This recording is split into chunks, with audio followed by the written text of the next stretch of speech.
Hey gamers, welcome back to another video. I'm really excited about the project we're looking at today, and for quite a few reasons, which I'm about to get into. But first, as always, don't forget to hit that subscribe button if you're new here. And while you're down there, let's try to get this video to 50 likes so we can appease the algorithm gods and get this video seen by more people. So, what exactly is Pulsar? Let's find out.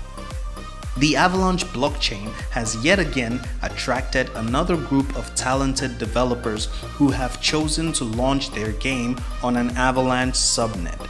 Now, if you're not so sure what a subnet is, then just do a quick YouTube search and I'm sure you'll find lots of amazing explainer videos on the topic. But simply put, subnets are a huge deal for blockchain scaling and customization, and for this reason alone, any protocol or project that would need to handle a lot of transactions would benefit immensely from this technology. So, as you can imagine, games are one of those, and it's a no-brainer for a game to have its own subnet. But let's get back on track. What is Pulsar? Pulsar is a free-to-play, play-to-earn, cross-chain, multi-platform, real-time strategy game with some of the cleanest visuals I've seen so far in crypto gaming. I know this sounds like high praise, and I do admit this is quite ambitious, but from what I've seen so far, I'm inclined to believe that these developers can indeed deliver and aren't biting off more than they can chew, and I honestly hope I'm right. However, the proof is in the pudding. Similar to Ascenders, a top quality game also launching on its own Avalanche subnet, the Pulsar developers have taken the approach of having an already working game before revealing itself to the community or even asking for a dime from the players. And like I said in my Ascenders video, this is really the standard that we should hold other projects to. When teams show that they can deliver a working game, it's a healthy foundation to build your community on. It shows commitment and competence is something this team doesn't seem to lack. The Pulsar team has a lot of experience in it. I've put the link to their website down in the description, and I encourage you to visit the website and check out the LinkedIn profiles of all these individuals and check out their work experience as well as their activity. I have, and I can say these are real people, not profile pictures. And this level of transparency right from the start is very, very encouraging. To add to that, this little graphic here shows some of the notable games that team members have worked on in some capacity, and these are quite impressive titles. What's interesting is that we have PC, console, and mobile games here. And that's another thing worth pointing out about Pulsar, the fact that it will be available on both desktop and mobile. People being able to play on the go is definitely a recipe for success.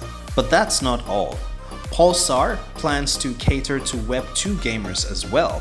And so they've come up with a way to allow a seamless interaction between Web 3 and Web 2 gamers, allowing anyone to pay with credit cards or accepted tokens on any EVM chain. Or they can just play for free and, if they choose to, never have to create or manage a wallet, because there will be a treasury system that will manage the assets for the free-to-play players. I'm really curious to see how all this works, but if they've really found a way to make it easier for people to pick up and play a crypto game, then that's huge. Currently, only a Litepaper is available for Pulsar, and I'll leave the link down in the description so you can check it out for yourself. A proper white paper containing all the information about the game will eventually come, and that's how you know you're quite early on this project. Although this is just a Litepaper, it still has quite some information about the tokenomics of the game. But I don't want to go deep into that in this video because I always like to keep the first video of a project series very basic to make sure everyone can understand it. So first, let's talk about the basics of the game. Story. What do we know? Well, not much, but enough to build upon if they choose to do so. Long story short, a spacefaring human civilization are venturing through space, one planet after another, to try to find the source of an unidentified alien transmission. The source of the transmission is finally identified and ends up being called Beacon Zero from the Pulsar system. Their journey has led them to planet W12R, or 12 random words, you can't fool me guys.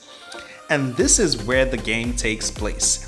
The current objective for these spacefarers is to extract the resources on planet 12 random words while fighting off the alien inhabitants. So what's the gameplay loop?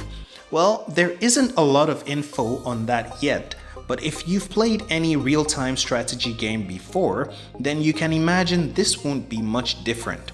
You'll know there's an emphasis on decision making, building, mining, and upgrading your equipment.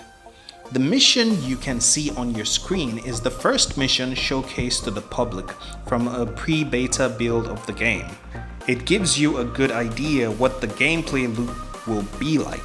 You can see that there's a mini-map here. This shows you that you're going to be able to explore and progressively reveal areas of the map you're on. You can also see the decision making needed during the game, as you'll have to fend off waves of enemies while trying to extract the resources from a location. No multiplayer gameplay has been revealed yet, and according to the roadmap, we won't be seeing player versus player until the first quarter of 2023 at the very least. But of course, a key difference between this and a Web 2 real-time strategy game is that this is a crypto-based game, and so the technology allows you to actually own these assets. So let's look at some of the assets that have been revealed so far. The mothership, the miner, the refinery, the mobile depot, and my current favorite, the spider tank. I've got to say that I really love the art direction of this game. It has a polish to it that I honestly wasn't expecting. The game looks good in motion. The visual effects, sound, and voiceover are quite decent, and it's encouraging that this isn't the final release version. But of course, if you're a crypto degen, then you're looking for the token. Well, I'll tell you about it. There will be only one token for Pulsar, the Pulsar token. This will be the main fuel of the game in all aspects. It will be the gas token for the subnet, it will be the main exchange token for the in-game marketplace, and I assume it will be used for leveling and upgrading units and buildings.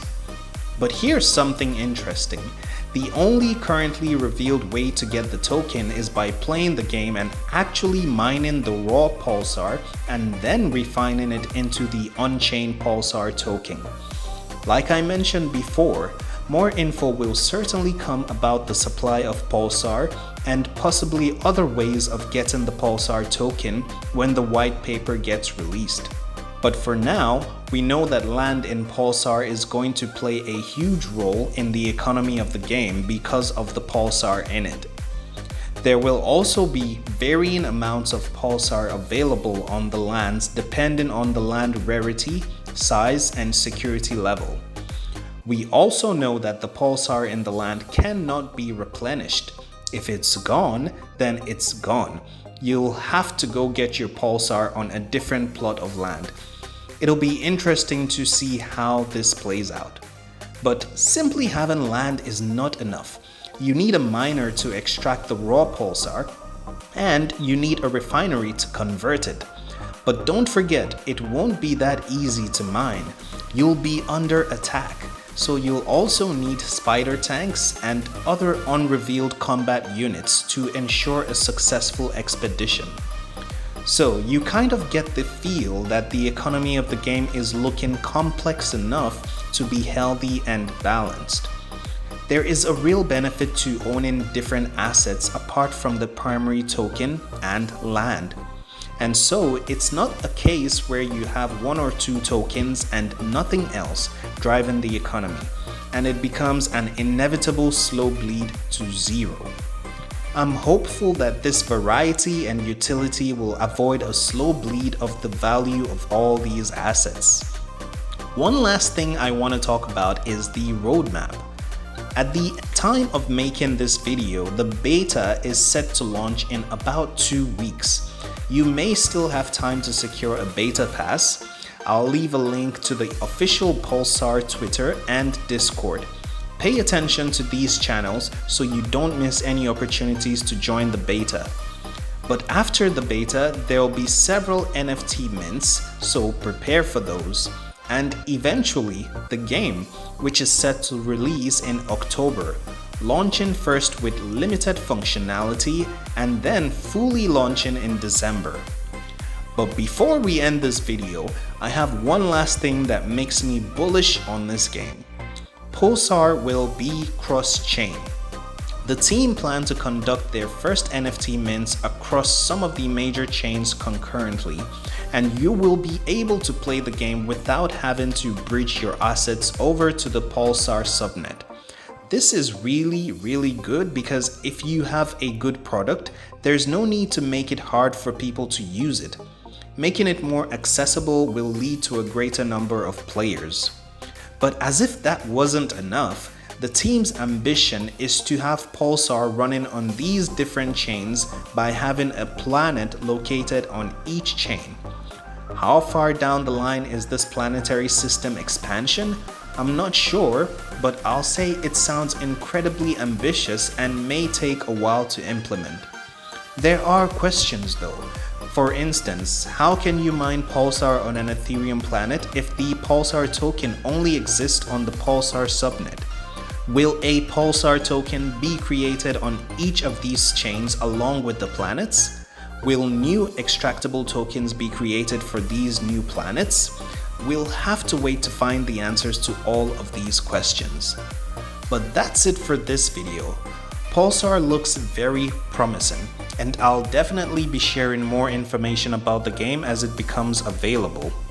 I hope this video has helped you understand the project at the very basic level and can help you decide whether it's the type of project you're interested in.